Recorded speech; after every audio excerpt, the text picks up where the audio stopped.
Assalamualaikum warahmatullahi wabarakatuh. Salam sejahtera, salam kepemimpinan yang kami hormati, Ketua Panitia Leadership Talk, moderator, saudara sekalian, para pembicara, dan para pemimpin, para yang milenial leader, dan saudara-saudara sekalian. Mohon dibantu untuk materi saya tampilkan, bahwa topik yang diberikan pada saya, diperintahkan untuk saya membawakan mengenai bagaimana membangun next leader, membangun pemimpin masa depan. Ketika berbicara tentang kepemimpinan, kita berbicara tentang cara berpikir seorang pemimpin, dan cara berpikir seorang pemimpin adalah cara berpikir yang berbeda dengan orang yang tidak memiliki karakter maupun value kepemimpinan. Nah, saudara-saudara sekalian, kita pernah mendengar pepatah gantungkan cita-cita kita setinggi bintang di langit, kalaupun jatuhnya masih di antara bintang-bintang. Nah, berbicara kepemimpinan, seorang pemimpin adalah orang yang bisa membangun harapan atau sebagai dealer of hopes, ya, sebagai orang yang bisa membangun harapan. Nah, peran leader, selain yang disebut sebagai leader itu ada singkatan juga ya. Ada yang mengatakan L-nya lead, kemudian E-nya empower, kemudian D-nya direction, lalu enabling heart, kemudian result oriented, shifting paradigm, inspirational motivation, dan dia P-nya juga terkait dengan print dan blueprint. Nah, saudara sekalian, kepemimpinan, mohon dibantu tim yang menyiapkan materi karena materinya belum terlihat sama sekali. Kepemimpinan, apalagi next leader, itu berbicara tentang bagaimana kita membangun karakter, value, dan mindset kepemimpinan. Kita pernah mendengar bahwa a good leader is not inborn, but it has to be cultivated and can be acquired through habits. Artinya seorang pemimpin tidak terlahir begitu saja sebagai pemimpin, tetapi itu dibangun dari waktu ke waktu melalui kebiasaan dan pembiasaan.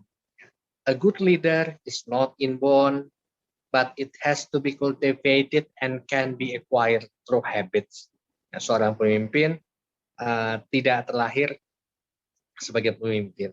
Dan falsafah kepemimpinan ini disiapkan oleh tim yang membackup saya, terlalu saudara Ahmad Hoirul Nasihin, kandidat master manajemen dari IPB. Falsafah kepemimpinan yang penting untuk kita pahami bahwa tidak ada prajurit yang jelek, yang ada adalah komandan yang jelek. Nah, ini mungkin menggugah kita bahwa bagi seorang pemimpin tidak mudah untuk mengatakan bahwa ya tim yang saya pimpin nggak mau nurut sih, misalnya gitu ya, atau tim yang saya pimpin keras kepala atau mereka tidak capable. Tetapi bagaimana tanggung jawab tugas pemimpin adalah bagaimana bisa membawa gerbong yang dipimpinnya dengan selamat dari lingkungan hari kemarin ke lingkungan hari ini menuju lingkungan hari esok dengan selamat dan sukses. Dan bagaimana karakter, jiwa, serta mindset kepemimpinan bisa membawa ia untuk bisa mengembangkan orang.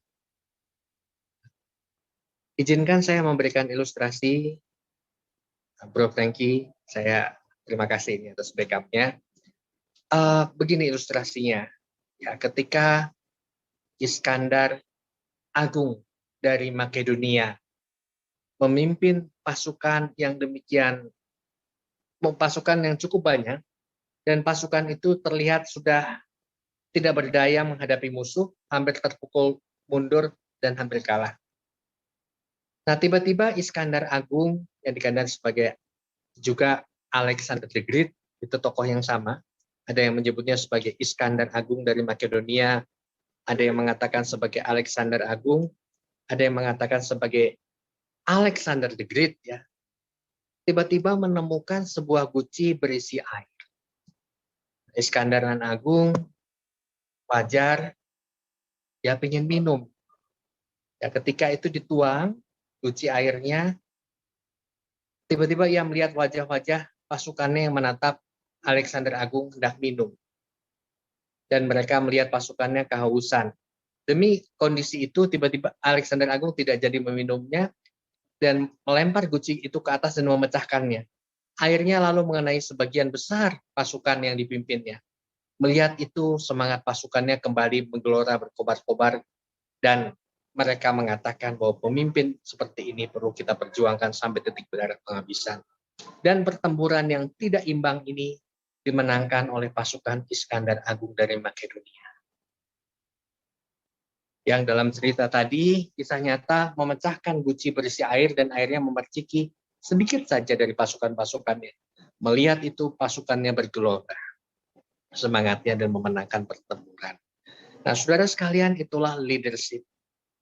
Ya, kita juga pernah mendengar a good leader is not inborn, but it has to be cultivated and can be acquired through habits. Seorang pemimpin tidak terlahir sebagai pemimpin, tetapi itu dibangun dari waktu ke waktu melalui kebiasaan dan pembiasaan. Saudara sekalian, salah satu ciri kepemimpinan adalah tanggung jawab. Kewenangan bisa didelegasikan, tetapi tanggung jawab tidak bisa didelegasikan. Pada saat yang bersamaan, saya ada tugas untuk melakukan pelantikan, dan saya ingin tetap menyelesaikan tugas membawakan leadership talk ini dengan baik, maka saya berusaha mengatur waktu dan tempat. Ini bagian dari membiasakan tanggung jawab.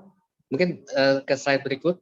Nah, saudara sekalian, berbicara tentang kepemimpinan, mungkin di Bapak Presiden Joko Widodo, Presiden Republik Indonesia mengingatkan, dibutuhkan pemimpin yang mampu memecahkan keheningan, menerobos dengan gebrakan, bukan yang monoton dan rutinitas sehingga membosankan.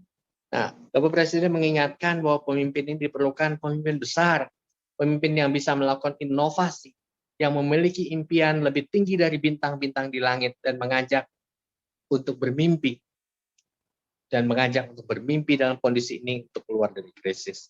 Saudara sekalian, pada slide berikut kita juga melihat bahwa Bapak Profesor Kiai Haji Ma'ruf Amin, Wakil Presiden RI, mengingatkan bahwa diperlukan sikap kepemimpinan yang penuh kesabaran, kebijaksanaan, dan keadilan, namun tetap teguh dalam menyelesaikan dakwahnya, dalam menyelesaikan langkah-langkah tugas. Nah, saudara-saudara, kepemimpinan ini tidak sama dengan pemimpin, itu berbeda dengan pimpinan. Bahwa pimpinan sebagai jabatan yang bisa diberikan.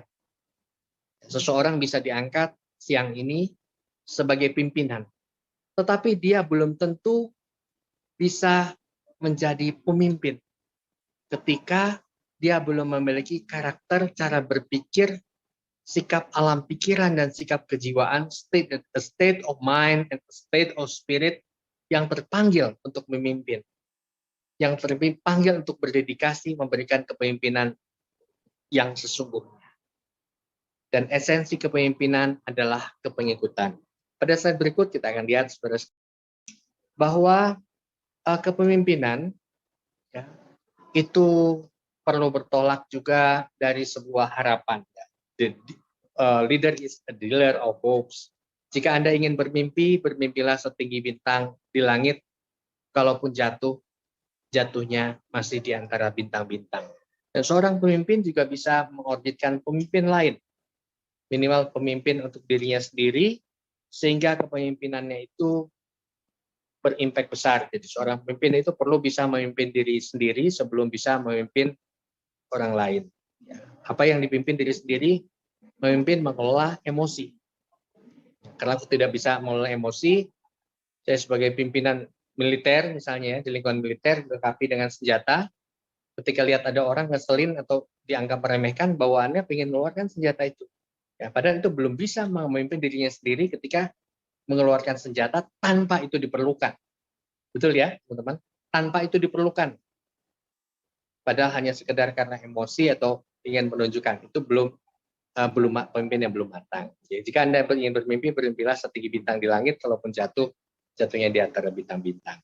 Nah, pada slide berikut, kepemimpinan itu dimulai dengan berpikir besar. Ya. Seorang pemimpin adalah orang yang bisa berpikir besar. Ya. Ada teori The Great Man Theory of Leadership. Seorang pemimpin besar ya, memiliki karakter cara berpikir yang besar, yang berpikir bukan hanya kepentingan sendiri, tetapi berkepentingan orang lain. Next. Pemimpin mentransformasi dan menggerakkan orang menuju visi. Jadi pemimpin itu mentransformasi dan menggerakkan seorang menuju visi. Mengenai visi, di Amerika pernah hidup seorang novelis terkenal, inspirator Amerika bernama Madam Helen Keller. Jarang yang tahu bahwa Helen Keller ini buta dan tuli sejak masa kecilnya. Kepada Ibu Helen Keller yang buta dan tuli sejak masa kecilnya pernah ditanya pertanyaan, Helen, apakah yang lebih buruk daripada dilahirkan buta? Bayangkan seorang yang buta ditanya apa yang lebih buruk daripada dilahirkan buta. Tetapi Madam Helen Keller menjawab bahwa yang lebih buruk daripada dilahirkan buta adalah memiliki mata, tetapi tidak memiliki visi.